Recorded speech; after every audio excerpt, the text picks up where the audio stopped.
Kisah pembunuhan gadis 8 tahun di Pulau Dewata, Bali menggemparkan publik.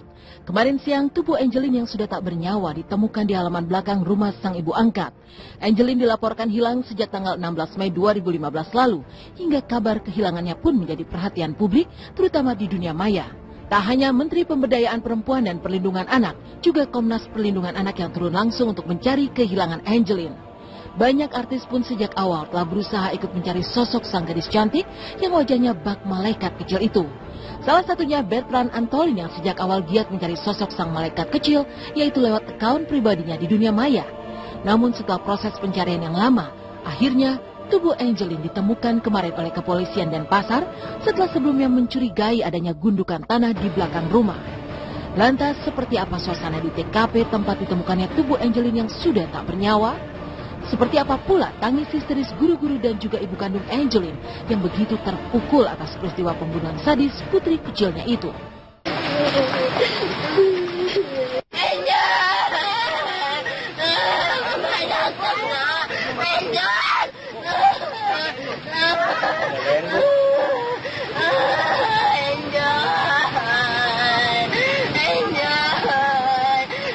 Kita akhirnya menemukan bahwa Angelin dalam keadaan telah meninggal dunia. Kita temukan di areal belakang rumah, dekat kandang-kandang ayam, tepatnya dekat pohon pisang. Di sana ada letak tanah yang tidak beraturan, ditutupi sampah.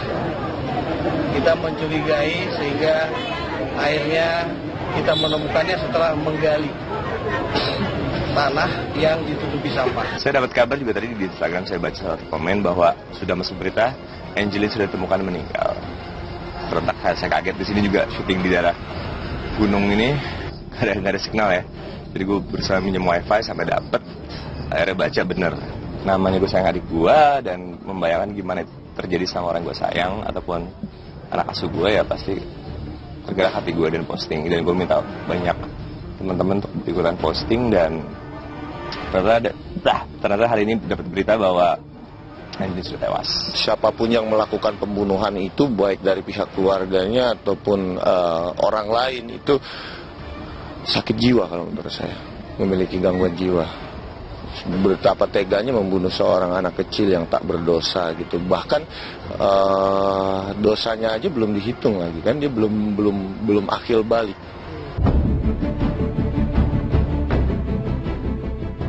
Dan sesuai hasil otopsi, tubuh kecil dan wajah tak berdosa Angelin diketahui mengalami banyak kekerasan dengan benda tumpul hingga akhirnya mengakibatkan ia meninggal dunia. Sempat diduga bahwa kekerasan itu ada kaitannya dengan perilaku sang ibu angkat, namun kabar terbaru, Angelin justru dikabarkan mengalami tindakan tak senonoh hingga kekerasan dari seorang pembantu di rumah itu.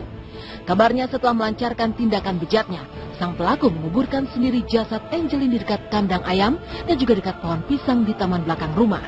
Lalu benarkah Angelin kecil memang meninggal dunia setelah mengalami siksaan kejam dan diperkosa? Penyebab pasti kematian korban itu adalah kekerasan tumpul pada kepala dan wajah yang menyebabkan perdarahan di otak. Ya, kenapa sampai bisa berbuat seperti itu kan berarti ada penyakit jiwa ya. Anak kecil anak kecil sampai disakitin kan, senakal anak kecil kayaknya nggak pantas sampai dibunuh deh. Kalau saya tahu, ya dihukum seberat-beratnya sih. Ya kalau bisa dihukum dengan hukuman yang setimpal. Ini foto Angelin, pemirsa. Kenapa kok ada orang yang tega ya bisa menghilangkan nyawa anak seumur 8 tahun gini. Anaknya lucu sekali gitu. Ya saya harap apabila polisi sudah bisa menemukan dan menentukan siapa yang bertanggung jawab atas pembunuhan Angelin, bisa dihukum seberat-beratnya sesuai undang-undang. Jangan dimasukin ke rumah sakit jiwa tapi dihukum seberat-berat. Buat pelakunya semoga dihukum seberat-beratnya lah. Anak kecil lucu lagi, so cute. Nggak pantas disiksa sampai yang dibunuh. Sementara itu kisah tragis dialami Juwita Bahar yang ditinggal nikah pasangannya meski sudah berstatus tunangan. Benarkah Juwita dan ibunya kecewa karena merasa telah dikhianati cintanya? Lalu seperti apa heboh foto pernikahan tunangan Juwita dengan wanita lain yang ternyata dilangsungkan di depan jenazah? Simak kisahnya sesaat lagi, hanya di Intens.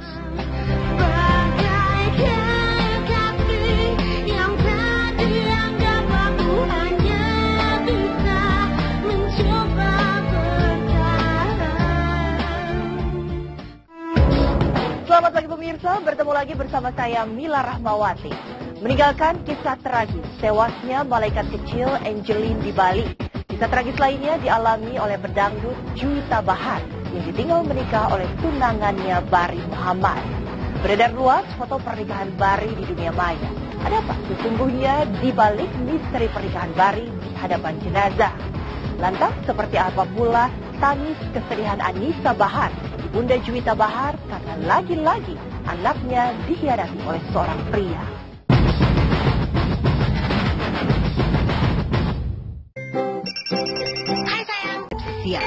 Yang paling utama justru karyawan pabrik mebel keluarga Joko Widodo. Sementara sejumlah kolega bisnis, pejabat hingga politikus masih sedikit yang terlihat. Megawati Soekarno Putri, Menteri Kelautan Susi Pujiastuti dan Rano Karno adalah sosok-sosok penting yang sejak awal rangkaian pernikahan Gibran Selvi ada. Bahkan ketiganya juga ikut menjadi saksi prosesi ijab kabul Gibran dan Selvi. Sayang, baik sang menteri ataupun sang mantan Presiden Republik Indonesia ini enggan memberikan komentar ke media. Untuk Gibran atau Raka dengan Selvi kita ucapkan selamat berbahagia, mudah-mudahan menjadi keluarga yang sakinah mawaddah warahmah.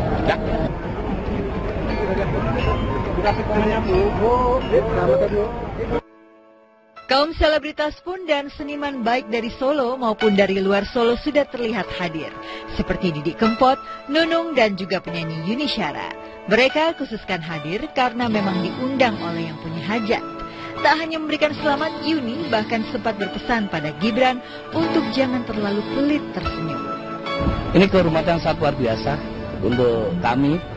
Paling tidak ini menunjukkan bahwa Pak Jokowi betul-betul masih mencintai budaya tradisional. Dengan diundangnya kami sebagai penyanyi tradisional, paling tidak saya mewakili segenap penyanyi tradisional seluruh Indonesia. Matur nuwun sangat, terima kasih. Ya itu tadi, suatu kehormatan dan pasti sangat bangga ya. Senang sekali gitu sebagai seniman Solo. Sama rekan-rekan semua kok banyak juga yang diundang. Ya sudah 19 tahun menyanyi di sana, terus Bapak pernah membantu anak jalanan yang saya waktu itu saya jadi volunteer juga membantu kita gitu. Salaman juga dengan salaman. Seperti apa? Iya, saya bilang senyum sekali seumur hidup. Yang mengejutkan, artis yang belum lama ini menggegerkan masyarakat buntut tertangkapnya RA alias Obi, tersangka kasus prostitusi artis Roro Fitria juga terlihat di resepsi Gibran dan Selvi. Kami tempoh hari akan mendapatkan penghargaan dari Kemenku sebagai artis peduli seni dan budaya. Jadi saya perwakilan dari unsur undangan tersebut. Iya, suasananya sangat sakral sekali dan sangat unsur Jawanya sangat kental ya. Jadi saya sangat senang sekali pada kesempatan pada hari yang berbahagia ini menjadi saksi bahwa pernikahan seorang putra presiden Mas Gibran dan Mbak Selvi bisa berjalan dengan lancar. Pesta resepsi Gibran dan Selvi dibagi dalam sesi. Setelah siang, resepsi kembali digelar malam hari. Dan kali ini kalangan pejabat, politikus dan kolega Presiden Joko Widodo alias tamu VVIP seperti Prabowo Subianto, Yusuf Kala, dan juga para menteri kabinet kerja. Tari Gambyong Parianom dan senyum kedua mempelai beserta keluarga menyambut tulus kedatangan mereka.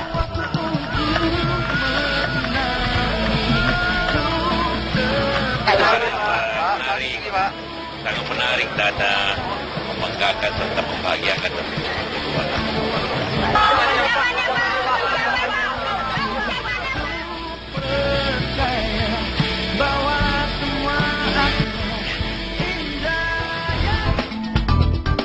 Ada duka di tengah pesta.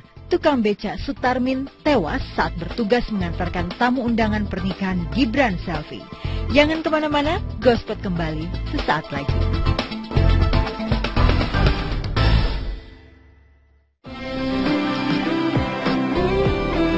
Namaku adalah Bomju. Buat keluarga, aku Lulu. Buat anakku, aku